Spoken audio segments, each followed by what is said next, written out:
to get some international experience. My wife had been in England for a while, and I saw a flight in a different culture, and I always felt you go to a different place, you broaden your mindset.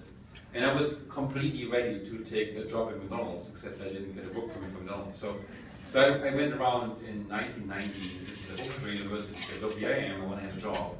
And it was so unheard of that people actually offered me a job. And I got a job at Carnegie Mellon as a research assistant. I had a fancy business card, but it's a research scientist. For like an 18 or 19-year-old, it's a very unusual situation. And I just loved it here. I really loved the way of thinking. I loved the way that it was constantly challenged. I loved the melting pot idea that I met so many different cultures, so I couldn't get enough of it. Did you miss Germany? I do miss Germany, absolutely, yes. Okay. I mean, not the weather, but I miss I miss the culture. Yeah, that makes a lot of sense. So how did you end up in Silicon Valley then? How did you end up here specifically? I taught for a number of years in Pittsburgh, Pennsylvania, at Carnegie Mellon. And the great reason to be in Pittsburgh is actually wherever you go next, you really love your life. So Pat and I in 2001 decided to take a sabbatical. And we went to Stanford, where Daphne Koller received me, and Andrew and others. And it was just really great to be here. I mean, not just the weather, but what I always love about Silicon Valley is in Pittsburgh, Pennsylvania. If anybody from Pittsburgh, please just don't listen. You get these amazing research universities, University of Pittsburgh and Carnegie Mellon. And then outside this, you get a lot of old people. And there's a complete contrast between like this group of people who are very fast-moving and European and energetic and all these old people. And there's no significant industry except for old industry. And whereas here, I find that the smartest people actually outside academia. If I go around and I don't know, talk to Larry Page or to some of the great people in Silicon Valley, I find that the level of insight, the level of excitement about changing the world is so much stronger. I mean, both are strong, but you're surrounded by people who think differently, but there's no lack of smarts, no lack of risk-taking. I just found this tantalizing. I always want to be the smallest fish in the biggest pond. The pond is very big, and God, I feel small. Yeah, absolutely. I think many of us feel probably the same way about Silicon Valley in particular. We talked about this a little bit, and Peter Roten just talked about it. Do you think there's an advantage, or maybe even disadvantages, to having a German background that you bring to Silicon Valley? We are certainly disciplined. We get stuff done. I believe it's actually true. You probably know what I'm talking about. Most of us have an education that's a good foundation of education. We understand math quite well. And most of the people that I know from Germany are very serious people who are very honest people. And we tend to be organized. So, I mean, being married to Petra, we never come late to anything. We always spend some time. That part is actually nice, and then there's the flip side, which I think is not very German, which is this entire notion of risk-taking and failing. And I mean, Steve Blank told me the other day that he has a special word for a failed entrepreneur. He called that person an experienced entrepreneur. So in Germany, my dad had a company that eventually failed. He worked very hard on it, and it didn't make it. Kind of had the stigma of, look, there's a failed entrepreneur, which he couldn't be ashamed of for the rest of his life. Yeah, no, I agree. Now, what are some of the most memorable experiences for you in your career, and maybe even personal accomplishments that you can think of? Oh my God, it's actually almost the small things, not the big things. See, I've had a number of chances to get great mentors that really helped me see the world better. And at Carnegie Mellon, there was a gentleman named Tom Mitchell, who was my professor and mentor, who really, as an academic in Germany, as a beginning academic, explained to me how important it was to not just be scientifically brilliant and be the smartest kid in the block, but also focus energy on stuff that matters. And he really was an individual. Most of you won't know him, but he's very famous for basically inventing the field of machine learning, which now is kind of known as big data. And here, I have a mentor whom I had the pleasure of having dinner with yesterday night, Larry Page, who is just was the most brilliant person. Just can take my research topic and make me look like a fool in 5 minutes. But the style of thinking that comes with it, of really being able to question everything in a logical way, that a number of us, myself excluded, but a number of Silicon Valley people have, including people like Elon Musk, who I really admire, are these moments of humbleness where you realize, wow, you're a professor at Stanford, you're really an important guy, and you have all the decoration on your chest, but at the end of the day, you don't know very much. These are the moments that really matter to me, where I really think, wow, I've learned something. It's always been for me about learning. And there's the positive moments, like, I don't know, seeing a robot cross the finishing line after 130 miles, after very hard work is a big deal, right? Seeing Street View launch was a big deal. Seeing robotic cars on the highway every single day is just something very, very great. Most of you don't notice them, but they're around you. Robots, be careful, they drive around you. And then, I don't know, seeing people, I don't know, wearing Google Glass is a great feast. And these are all beginning things. Sometimes like seeing a student learn something interesting in Udacity, where you find the student would normally never ever be able to get a career, and all of a sudden you help a person to just get a better career. I always feel like if I help one person to get a better career, then my career is worthwhile. Great. Now, we know that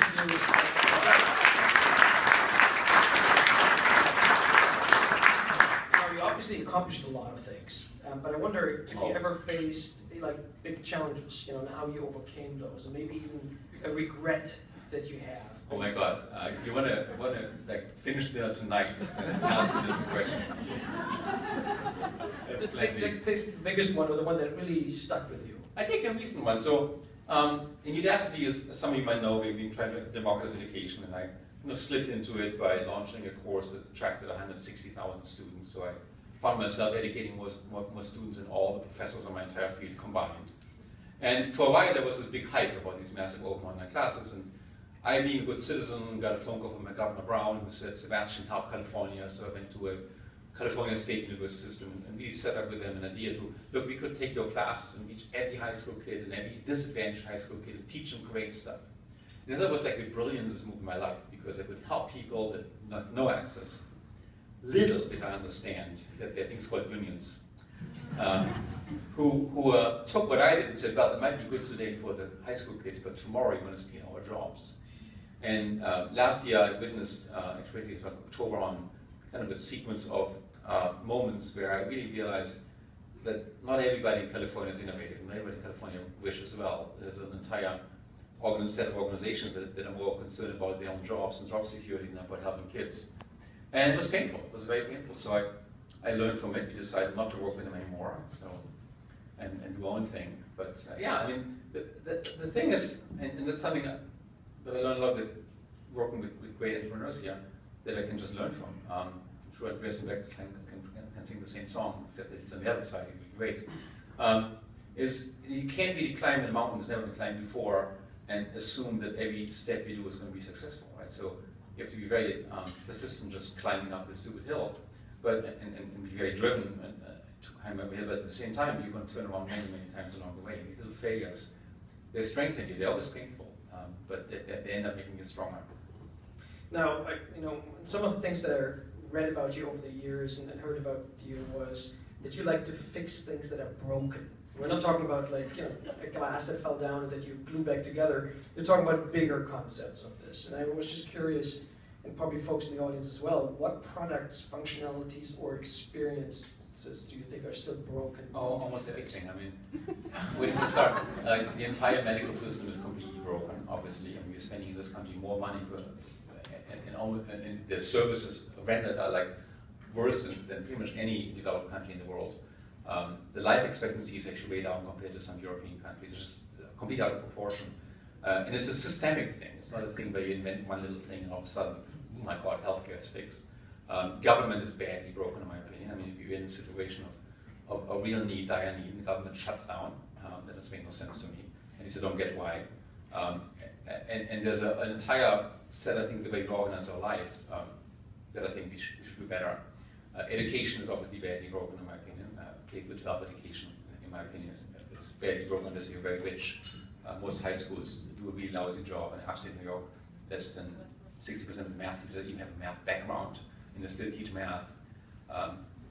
We don't understand how to bring digital media into these spaces. I mean, wherever you look, there's an opportunity, in my opinion. We're not that efficient in the end. Manufacturing is another great example. We lost manufacturing in this country. I think there's an opportunity for us to regain manufacturing by using modern technology. Transportation, I mean, if you look at this, California is willing to put another train system in and they started very wisely with a train segment from nowhere to nowhere. I think this is very inspiring to do this because in this day and age we actually probably have a mass transit system that works really well and it's very fast and very energy efficient, very safe, called planes. So if anything at all, spend the money to fix a TSA to make planes better. And it doesn't cost like $60 billion to fix a TSA, you just get rid of them and you do much better. But then, I mean, if you look at the same thing, if you look at like really modern concept, like for example, Elon Musk's Hyperloop, if you took that Hyperloop concept seriously, which was not that, no imagination or technical background, it would be much, much cheaper to do, and you'd be much, much faster and much more energy efficient, right? So if you have a vacuum, you could get almost zero energy from here to Los Angeles and go much faster. But for whatever reason, I mean, we don't really, this is something that Elon Musk does really well. He just thinks logical, and in doing so, you arrive at different solutions. So when Larry Page started up thinking about putting balloons in space to build a new internet, it looked like a crazy idea, but today you find balloons in space, in the stratosphere that form a new internet, and these balloons are very cheap and very good, and they last for many, many days. So sometimes these technology things, they really help you have a different perspective on things. So now we'll switch gears on you a little bit. Now comes the interesting part, I hope. Let's see how you will perform on that one. Because unfortunately we don't have that much time, but I wanted to actually introduce you to a lightning round of questions that I will ask you about, okay? And all you can say is true or false, and maybe you can add a sentence. That's it. Okay. All right, here's the first one. By 2020, artificial intelligence will interact with us and anticipate our needs on a daily basis. True. Software, that was an easy one, right? I wasn't expecting that. I'm just getting you warm. Software and data analytics innovations will become more important than hardware innovations. True. Today. Right? I believe that my 14 months old son will not need to know how to drive when he turns 16. True. You mean today? No. No, not today. Technology will allow us to accomplish true work and life balance. Will never happen. I wish technology could help us to do that, because I'm concerned about that too. If anybody uses a choice that you don't want to have this. Today, we live in a world of abundance. I mean, you just could not work, you're fine. Here, one that's probably close to your heart. In 15 years, massive student loans and debts will become a thing of the past as technology will bring education to everyone who wants to learn. If I get my way, true. Well, how does it look like? Are you going to get your way? I think so. Okay. Next one. I own bitcoins. False. Good, good. Because I'm going to ask you a follow-up question. I've never publicly into like money laundering and prostitution. All right, the next one. User interface technologies will become more important than content. False. Technology will redefine industry boundaries and eventually make them obsolete. True for the last 350 years. By 2030, driverless cars will replace cab drivers, you talk about unions, and pick up the groceries for us. The year is wrong. So it's false, because it will be? This long happened. Driverless cars. Yeah. Okay. And then last one, I'm excited about technology innovations I don't know yet. You. I can't parse that. Well, do you think we know already what we're thinking about in terms of new technologies, where innovations coming from? No, I mean, I can tell you when the web came along, I thought it was like a distraction. My good friend Fuzzy Malton said, okay, I'm going to start something called Lycos, and he got very rich. I didn't. I published 4 papers, though. All right, that was the lightning round, so you did really well. Thank you. That was really great.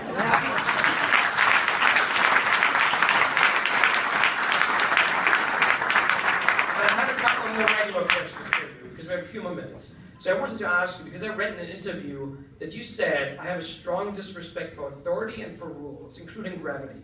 Gravity sucks. That's probably all of us can attest to when you fall, for example. Yeah. So, but what do you think are the limitations to technology innovations going forward? I mean, there's like rules of physics and they're very hard to break, so I think gravity will be with us for a while, and I hope so, because we just built a house. And oxygen around it. But in most cases, people's imagination, to be honest. I mean, most people, I'm going to quote a little Elon Musk here, who said it better than I could ever say, but there's 2 ways of reasoning. There's a reasoning by analogy, it's always been this way, or other fields do it this way. And then there's a reasoning by first principle, where you say it doesn't have to be this way. So for example, we've always driven cars manually, but I mean, honestly, there were self-driving horses before. You could fall asleep in your horse and it would just go with you. So there's no reason why cars shouldn't drive themselves. We have to have self-driving planes.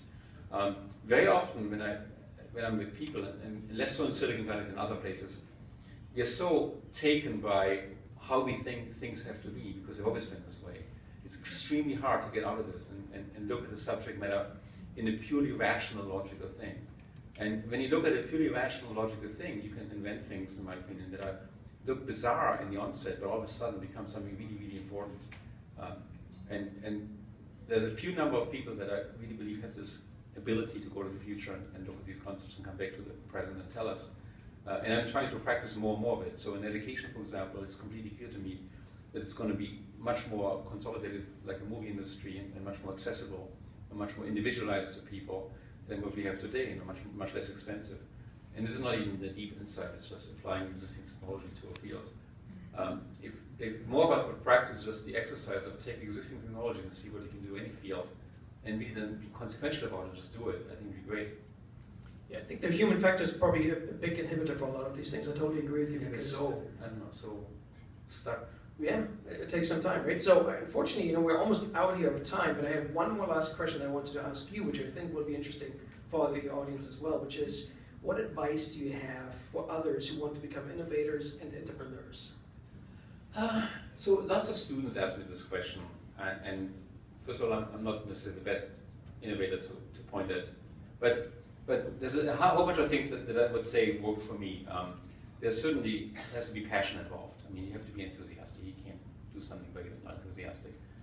And then every amount of work that's novel is like climbing a mountain that's never been climbed before. And when you climb a mountain never been climbed before, you can't really lay out the route exactly and just walk up and that's it. You're going to experience storms and moments where you just went the wrong way and have to turn around. The key thing is not to waver, just keep doing it. There's a conviction that you're doing the right thing, and you keep doing it, you will succeed. If you along the way waver and you think it's the wrong thing, then you should stop.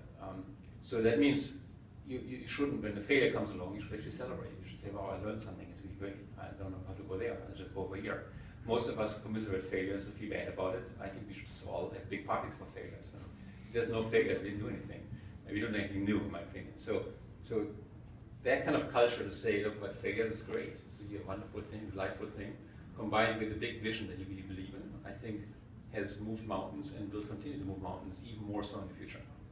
That's great, and that's from the spirit of Silicon Valley. Thank you very much.